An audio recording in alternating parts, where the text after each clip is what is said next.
So if you played Genshin for any extended period of time, you'll most likely know that artifacts are rather annoying. On top of the massive amount of RNG with artifacts, you got to choose what domain you want to dump all your resin in. Unfortunately, most artifacts are only useful on a small group of units, with the extreme of this being the artifact Vermilion Hereafter, which as of version 2.8, the 4-piece set bonus is I believe only usable on a single unit. Strangely, general purpose artifacts seem to be rather rare, with the main examples being Noblesse Oblige and Emblem of Severed Fates. This is something I would like to see changing. In this video, I'll be introducing new general purpose artifact sets and how they can be implemented. Keep in mind that this video is just a thought exercise that just went too far. I basically had a what if this happened daydream one day, and here we are.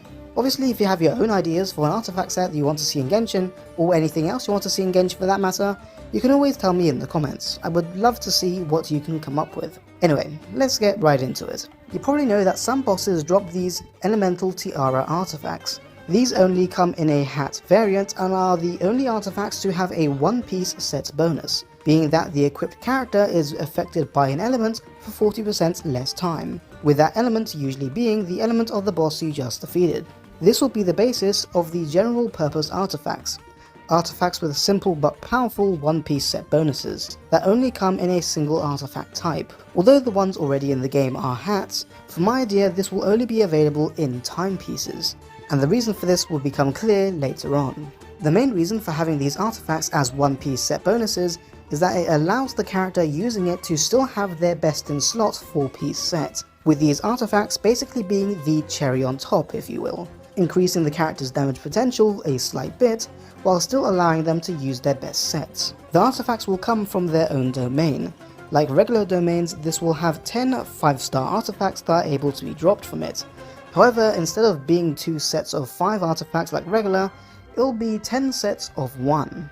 Obviously, like all domains, there'll also be 4-star variants of these artifacts, as well as 2 other sets of artifacts only available in 3 and 4-star rarity. Onto the artifacts themselves. As mentioned before, these are mostly very simple effects that don't really require any explanation if you are used to the mechanics of the game. For the first one, it will be decrease elemental skill and elemental burst cooldown by 20%. Since the beginning of the game, there's been a stat in the stat board for elemental skill and elemental burst cooldowns.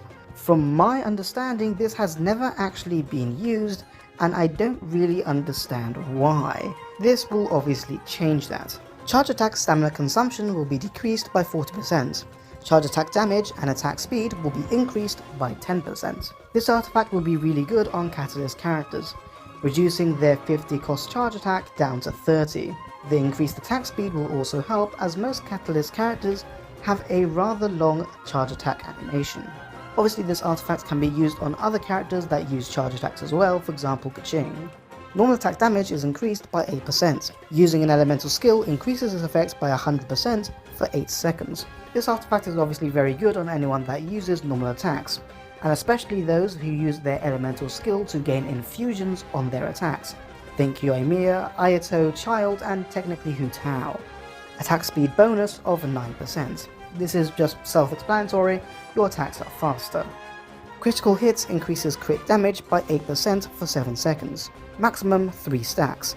Stack duration is calculated independently. Gaining stacks has a 3-second cooldown. All stacks are cleared if the character leaves the field.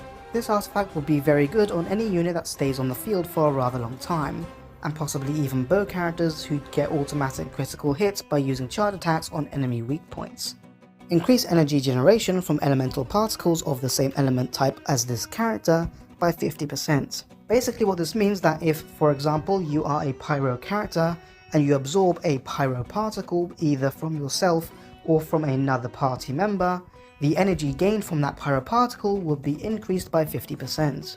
This will probably be useful on a lot of characters, as these days quite a lot of characters are releasing with very high cost elemental bursts. The 7th, 8th and 9th artifacts I'll explain together, as they're basically slightly weaker versions of already existing 2-piece effects. These are plus 12% attack, plus 10% elemental damage bonus, however this will apply to all elements instead of just one, and plus 18% physical damage bonus. Although these 3 artifacts may not seem to do much in the grand scheme of things, I think that, depending on the character, the additional damage they provide will be much appreciated. Increase damage dealt by 60% of what this artifact's main stat contributes to this character's total of that stat. External bonuses to this stat from other party members or items are not calculated. A maximum of 20% damage bonus can be gained this way. If you don't understand what I'm trying to do here, I'm basically making a weaker version of the Emblem of Severed Fate set. However, this one works on other stats and not just energy recharge. This artifact is the whole reason I wanted the whole One Piece set bonus thing to be on the timepiece and not the circlet, as the timepiece has access to all the main stats a character would scale with that isn't attack, and would leave the circlet slot free for the character's crit related needs. I want to try explain this effect properly, so I'll be giving examples using characters on my account. If you're not interested in Genshin Maths, then you can skip forward with the timestamps to get to the next part. Just know that this artifact will increase damage by between 7 to 17% depending on the character and on how well they are built. First up for attack percent is Eula. She has 2229 attack, with a base attack of 883, meaning her level 20 attack percent timepiece is giving her 411 attack, which is equivalent to 18.45% of her total attack stat, 60% of which equals to 11%, meaning Eula is getting 11% damage increase from this artifact. Next will be HP, using Zhongli. He has 42,827 HP, with a base HP of 14,695. His HP timepiece therefore adds 6,848 HP, which is 15.99% of his total, 60% of which is 9.6%. For defense, we're gonna use Ito, who is an interesting case due to the Husk of Opaline Dreams set, which increases his defense. His base defense is 892. With no stacks on the Husk set, he has 2,263 defense, and with 4 stacks, he has 2,477. Making it simple, when Ito has no stacks on the Husk set, he'll get a 13.8% damage increase, and when he has 4 stacks, he will get 12.6% increase. Although it is not by much in this example, we can see how having more of a stat actually decreased the total buff gained, as less of the total is coming from the timepiece artifact. Next is Energy Recharge, and who else to showcase this stat than the Raiden Shogun. She has 269.8% ER, 51.8% of which comes from this artifact, coming to 19.2% of the total, 60% of which is 11.5%. Finally is Elemental Mastery, for which we'll be using Kazuha.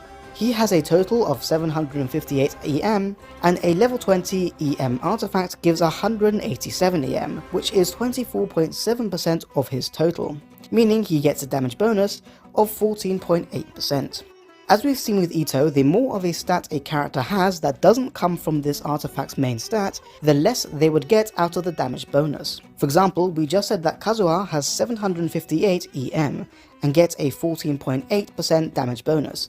However, my Sucrose has 651 EM with a level 20 EM timepiece, and would therefore get a 17.2% damage bonus. I hope that by designing the artifacts in this way, it will be balanced for everyone. Another reason for making it work like this is that it will work with both kinds of hybrid scaling. The quote-unquote regular scaling that just takes another stat and adds it onto your attack, think Ito or Noelle, and the new type of scaling, i.e. Yelan, who just straight up uses her HP as an attack stat.